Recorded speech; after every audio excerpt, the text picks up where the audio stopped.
ಪೆಡ್ಡಿ ಒಂದು ಗ್ರಾಮೀಣ ಕ್ರೀಡಾ ಹಿನ್ನೆಲೆಯ ಡ್ರಾಮಾ ಚಿತ್ರವಾಗಿದ್ದು, ಇದರಲ್ಲಿ ರಾಮ್ ಚರಣ್ ಮತ್ತು ಜಾನ್ವಿ ಕಪೂರ್ ಮುಖ್ಯ ಪಾತ್ರಗಳಲ್ಲಿ ನಟಿಸಿದ್ದಾರೆ.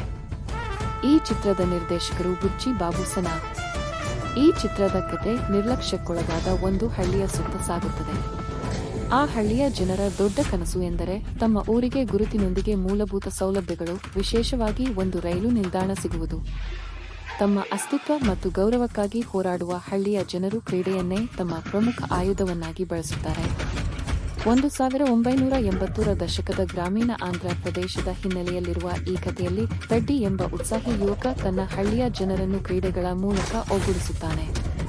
ತನ್ನ ಸಮುದಾಯದ ಗೌರವ ಮತ್ತು ಹಕ್ಕುಗಳನ್ನು ಕಾಪಾಡಲು ಪ್ರಬಲ ಪ್ರತಿಸ್ಪರ್ಧಿಯ ವಿರುದ್ಧ ಹೋರಾಟ ನಡೆಸುತ್ತಾನೆ.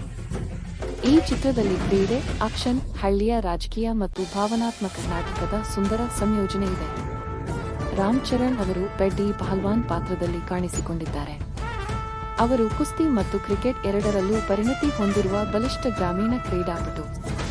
ವೃತ್ತಿಪರ ಕ್ರೀಡಾಪಟುವಿನಂತೆ ಅಲಂಕೃತ ವ್ಯಕ್ತಿತ್ವವಲ್ಲದೆ ಕಠಿಣ ಪರಿಶ್ರಮಿ, ದೃಢನಿಶ್ಚಯದ ಮತ್ತು ನೈಜ ಗ್ರಾಮೀಣ ನಾಯಕನಾಗಿ ಚಿತ್ರಿಸಲಾಗಿದೆ. ಅವರ ನಾಯಕತ್ವವು ಹಳ್ಳಿಯ ಜನರಿಗೆ ಪ್ರೇರಣೆಯಾಗುತ್ತದೆ. ಮುಖ್ಯ ಕಲಾವಿದರು: ರಾಮ್ ಚರಣ್ ಪೆಡ್ಡಿ ಪಹಲ್ವಾನ್, ಜಾನ್ವಿ ಕಪೂರ್ ಅಚ್ಚಿಯಮ್ಮ, ಶಿವ ರಾಜ್ಕುಮಾರ್, ಜಗಪತಿ ಬಾಬು, ದೇವಿಯಂದು ರಾಂಬುಜ್ಜಿ.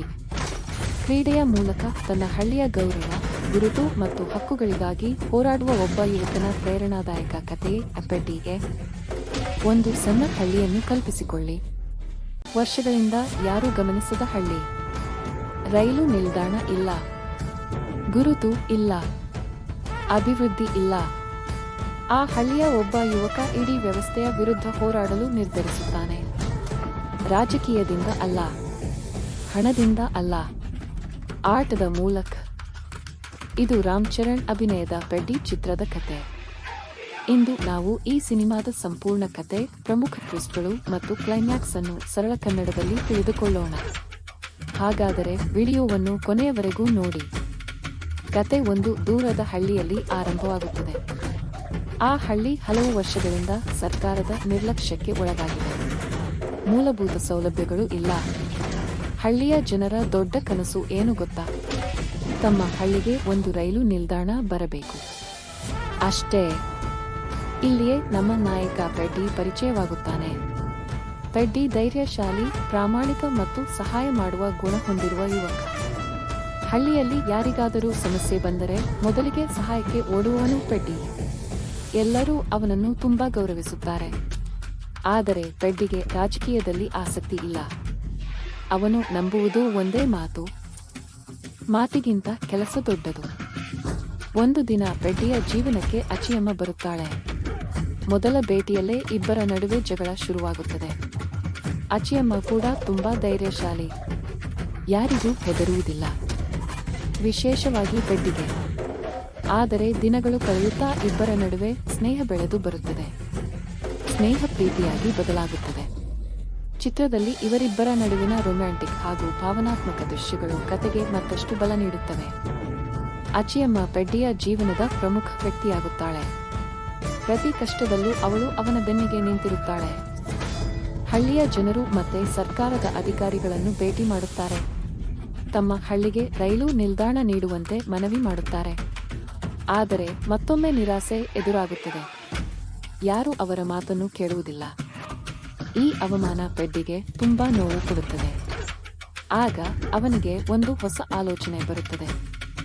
ಇಡೀ ದೇಶ ನಮ್ಮ ಹಳ್ಳಿಯ ಬಗ್ಗೆ ಮಾತನಾಡಿದರೆ, ನಮ್ಮ ಸಮಸ್ಯೆ ರಾಷ್ಟ್ರಮಟ್ಟದಲ್ಲಿ ಚರ್ಚೆಯಾದರೆ, ಆಗ ಸರ್ಕಾರವು ಗಮನ ಕೊಡಲೇಬೇಕು.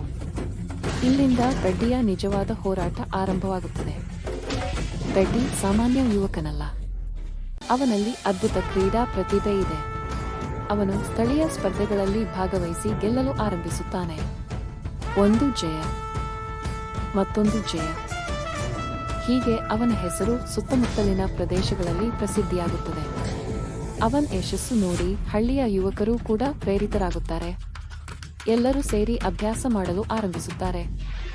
ಮೊದಲ ಬಾರಿಗೆ ಹಳ್ಳಿಯ ಜನರಿಗೆ ಆಶೆ ಮೂಡುತ್ತದೆ.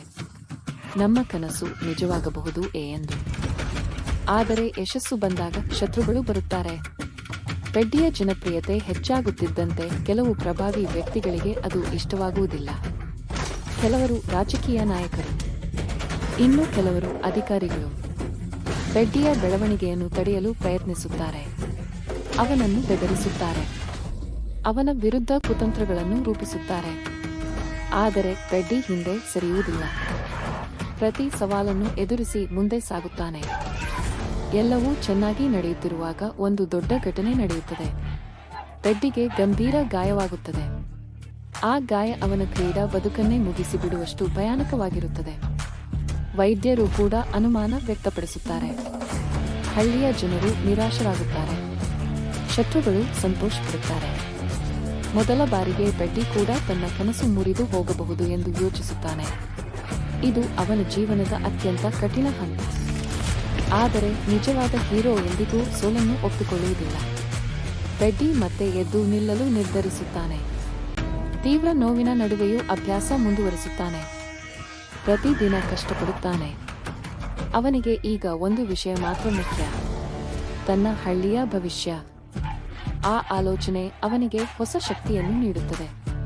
ತಿಂಗಳುಗಳ ಪರಿಶ್ರಮದ ನಂತರ ಪೆಡ್ಡಿ ಮತ್ತೆ ಕ್ರೀಡಾಂಗಣಕ್ಕೆ ಮರಳುತ್ತಾನೆ.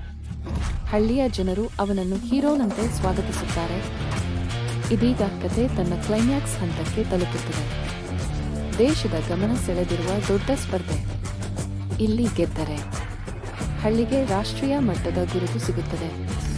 ಸೋತರೆ ಎಲ್ಲವೂ ಮುಗಿಯಬಹುದು. ಪಂದ್ಯ ಆರಂಭವಾಗುತ್ತದೆ. ಪೆಡ್ಡಿ ಇನ್ನೂ ಗಾಯದ ನೋವಿನಲ್ಲಿದ್ದರೂ ಮನೋಬಲದಿಂದ ಹೋರಾಡುತ್ತಾನೆ. ಪ್ರತಿ ಕ್ಷಣವೂ ರೋಮಾಂಚನಕಾರಿಯಾಗಿದೆ. ಪ್ರೇಕ್ಷಕರು ಉಸಿರು ಬಿಗಿದು ನೋಡುತ್ತಾರೆ.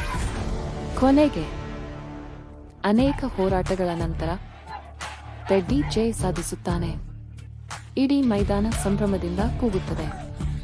ಪೆಡ್ಡಿಯ ಗೆಲುವಿನ ನಂತರ ದೇಶದಾದ್ಯಂತ ಆ ಹಳ್ಳಿಯ ಬಗ್ಗೆ ಚರ್ಚೆ ಆರಂಭವಾಗುತ್ತದೆ. ಮಾಧ್ಯಮಗಳು ಹಳ್ಳಿಯ ಸಮಸ್ಯೆಗಳನ್ನು ಬೆಳಕಿಗೆ ತರುತ್ತವೆ. ಸರ್ಕಾರವು ಗಮನ ಹರಿಸಲು ಬಾಧ್ಯವಾಗುತ್ತದೆ. ವರ್ಷಗಳಿಂದ ಕಾಯುತ್ತಿದ್ದ ಗುರುತು ಹಳ್ಳಿಗೆ ಸಿಗಲು ಆರಂಭವಾಗುತ್ತದೆ.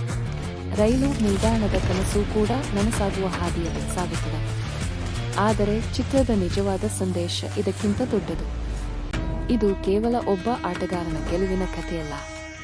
ಇದು ಒಂದು ಹಳ್ಳಿ, ಅದರ ಜನರು ಮತ್ತು ಅವರ ಕನಸುಗಳ ಕತೆ. ಪೆಡ್ಡಿ ಗೆದ್ದದ್ದು ಕೇವಲ ಒಂದು ಸ್ಪರ್ಧೆಯಲ್ಲ. ಅವನು ತನ್ನ ಜನರ ಗೌರವವನ್ನು ಗೆದ್ದಿದ್ದಾನೆ. ಅವರ ಭವಿಷ್ಯವನ್ನು ಗೆದ್ದಿದ್ದಾನೆ. ಅದೇ ಈ ಚಿತ್ರದ ನಿಜವಾದ ಗೆಲುವು. ಹಾಗಾದರೆ ಸ್ನೇಹಿತರೆ, ಇದು ಪೆಡ್ಡಿ ಚಿತ್ರದ ಸಂಪೂರ್ಣ ಕಥೆ. ನಿಮಗೆ ಚಿತ್ರದ ಯಾವ ದೃಶ್ಯ ಹೆಚ್ಚು ಇಷ್ಟವಾಯಿತು? ಪೆಡ್ಡಿಯ ಹೋರಾಟದ ಬಗ್ಗೆ ನಿಮ್ಮ ಅಭಿಪ್ರಾಯವೇನು? ಕಾಮೆಂಟ್ನಲ್ಲಿ ತಿಳಿಸಿ. ಇಂತಹ ಸಂಪೂರ್ಣ ಸಿನಿಮಾ ಕಥೆಗಳಿಗಾಗಿ ವಿಡಿಯೋಗೆ ಲೈಕ್ ಮಾಡಿ, ಚಾನೆಲ್ ಅನ್ನು ಸಬ್ಸ್ಕ್ರೈಬ್ ಮಾಡಿ. ಮುಂದಿನ ಮತ್ತೊಂದು ಅದ್ಭುತ ಕಥೆಯೊಂದಿಗೆ ಮತ್ತೆ ಭೇಟಿಯಾಗೋಣ. ಧನ್ಯವಾದಗಳು.